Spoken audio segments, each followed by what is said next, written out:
Welcome guys to this tutorial. When you're working on a new track that needs an epic feel, it's very common to add orchestral drums. Especially in the pre-chorus, orchestral drums are a great choice to create contrast to the verse without adding too much energy or danceability before the chorus. What I like to do is combine a big sub-bass with orchestral drums in the pre-chorus. Here is an example.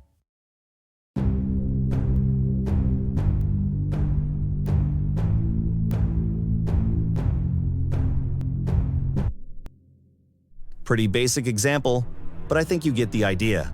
The problem is that orchestral drum recordings usually have a lot of low end, which clashes with the bass. But there's a simple solution. We use a multiband transient shaper. As you know, a transient shaper lets you control the attack and the sustain separately. We can use this to our advantage by splitting the signal into bands and reducing the sustain in the low end. This shortens the low end tail of the orchestral drums, making the low frequencies much cleaner and easier to manage. Let's have a listen.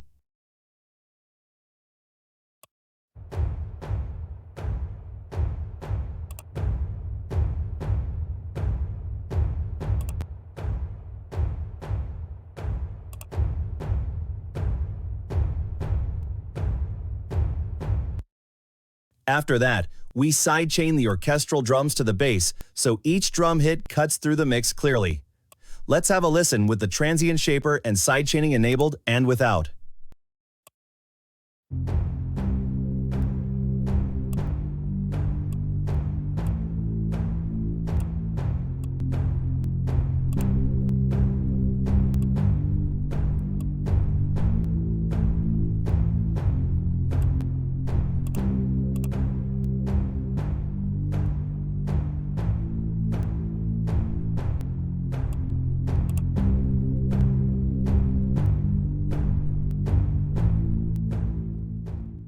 And that's a simple and effective way to make orchestral drums and bass work together. Hope that helps, and I'll see you in the next video.